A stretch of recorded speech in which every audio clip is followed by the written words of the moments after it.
Mbuemo, done. Absolutely done and dusted. Medical. He's coming to join Manchester United in the great US of A. He showed up to Carrington looking dapper in a suit with his agent and everything. Sir, tell us, Bryan Mbeumo, how are we feeling about this deal? Huge for Manchester United. We give it 5 booms. We're going to be doing boom, boom, boom. Oh, boom for Bryan Mbeumo. It's a deal that became a saga. Luckily, it didn't drag all the way to the end of the transfer window, but this all of a sudden Thursday came to a head once we got the offer in, the third offer in. It's £65 million plus 6. That was agreed upon with 4 installments, and that got Brentford to concede. I think we went a little bit higher than even they had hoped for, because maybe the installment game they want to do 3. We ended up 4. We're going to see how many years it's actually spread over in the coming months. But either way, that's what it took to get the deal over the line. His medical was completed this weekend, and we have just found out that he is our new number 19 at Manchester United. So exciting news for Ruben Amorim. These were his 2 preferred targets that he wanted before any sales were done. He wanted Matheus Cunha and Bryan Mbeumo, and he's gotten both. And I was shocked he would get both before they left for tour on Tuesday. So he's in. He looked fresh at Carrington, sir. I like that. He looked like Juan Mata coming off the fucking helicopter.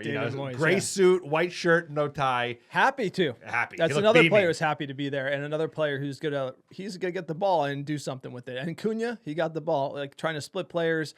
It's just there's a certain type of dog that this team needs, and it ain't like these nervy players. Like watch us play it out to get about the out the back against Leeds, and it's like come on. Like, let's act like you've been there before. Like, this is freaking practice. We're trying to do, like, show some bravery in practice. There's, like, nothing to lose. And to be shaky with, like, a championship Leeds press, it's like these types of guys are not going to let that fly. And the more dogs that we sign in this team where their shirt looks light and they're looking to do things, they're looking to run at people, and they're looking at taking it to teams, the better. And that's what United needs. We've been lacking that. And I feel like we got in spades in these first 2 signings. Great start. We still have other players other positions where the bluffing is high.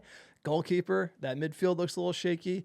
I feel like we can strengthen, make some smart buys, some smart deals, and sell some bluffers as well, and really have a good window if we keep this up. Yeah, they have some work to do on the sales side. That's really going to be, how much money we have to play with on the additional buys past Mbuemo. But the quality of signings that they've gotten with Cunha and Mbuemo are top rate in terms of like just what's available in the Premier League market. We paid fair asking price, but they are Premier League proven. He's got 20 goals, 5 penalties included, so 15 goals in the Premier League last season, in addition to Cunha's 15 goals in the Premier League, also a high assist rate as well. Like you said, I think he's going to add a level of professionalism, no nonsense bullshit. We need to kind of get off the weight of the past of some of these players that were there for the wrong reason, overinflated wages. Cunha and Mbuemo are all going to be on decent wages, but they came, I think, because they want to be part of bringing Manchester United back from the ashes, and he's the type of player that can do so. So look at his stats last season: 4th, obviously, in goals, 1st in expected assists, 1st in crosses attempt, 3rd in kilometers covered, and 3rd in sprints. So he's a high worker. Sprints and distance covered. That's exactly what United needs. Hey, I think we got a player who's headed to Barcelona, doesn't really do too much running, got one in that is going to run.